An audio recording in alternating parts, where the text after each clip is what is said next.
অবিলম্বে বিবেচনা করা হোক। আবার বলেন। সংশোধন বিল 2026 উত্থাপিত আকারে বিবেচনা করা হোক। আবার বলেন অবিলম্বে বিবেচনার জন্য। আবার উত্থাপন করুন। আমি মোহাম্মদ জুরুল হক বিবেচনা করা হোক।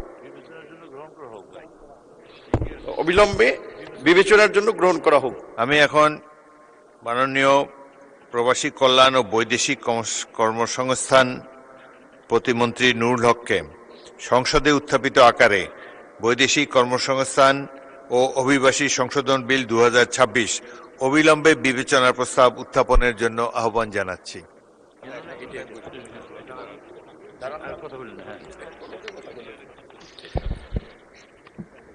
আমি মোহাম্মদ জুরুল হক প্রবাসী কল্যাণ ও বৈদেশিক কর্মসংস্থান মন্ত্রণালয়ের প্রতিমন্ত্রী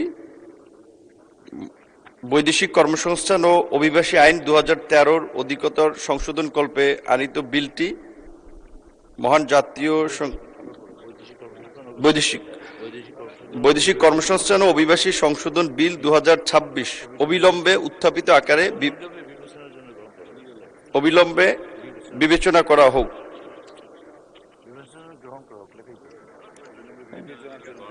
আবার বলেন।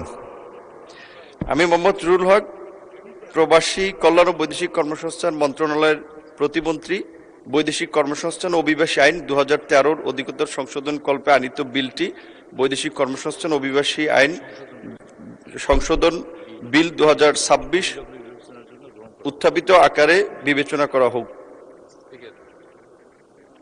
আবার বলেন অবিলম্বে বিবেচনার জন্য। আবার উত্থাপন করুন। হ্যাঁ, আমি মোহাম্মদ জুরুল হক প্রবাসী কল্যাণ ও বৈদেশিক কর্মসংস্থান মন্ত্রণালয়ের প্রতিমন্ত্রী বৈদেশিক কর্মসংস্থান ও অভিবাসী আইন 2013 অধিকতর সংশোধন কল্পে আনিত বিলটি বৈদেশিক কর্মসংস্থান অভিবাসী সংশোধন বিল 2026 অবিলম্বে উত্থাপিত আকারে বিবেচনা করা হোক। অবিলম্বে বিবেচনার জন্য গ্রহণ করা হোক।